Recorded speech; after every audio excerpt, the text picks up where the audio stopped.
¿Qué es el síndrome de intestino irritable? Es la presencia de dolor o de molestia abdominal que se asocia siempre a una alteración del hábito intestinal, bien a diarrea o estreñimiento, y esto como consecuencia de una alteración de la función del intestino. Es muy frecuente que los pacientes con síndrome de intestino irritable tengan otra serie de síntomas asociados. Pueden tener hinchazón abdominal, se quejan muchas veces de gases, de sensación de que van al baño y no han terminado de hacer de vientre. Son síntomas que frecuentemente se asocian al dolor y a la alteración del hábito intestinal. Y todo esto sin que exista una enfermedad orgánica que lo justifique. Tan importante como saber qué es un síndrome de intestino irritable es saber qué no es un síndrome de intestino irritable.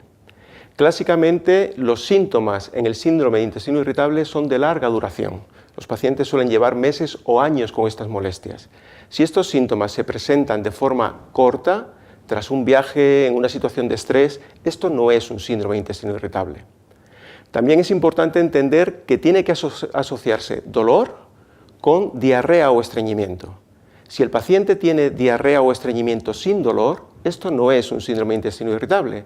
Y de la misma forma, la presencia de dolor sin diarrea o estreñimiento tampoco es un síndrome de intestino irritable.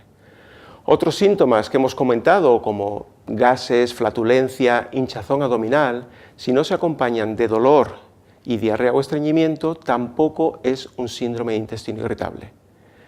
Frecuentemente estos pacientes tienen otros síntomas, pero si estos síntomas son aislados, como digestiones lentas, molestias en la digestión, digestiones pesadas, esto tampoco es un síndrome de intestino irritable.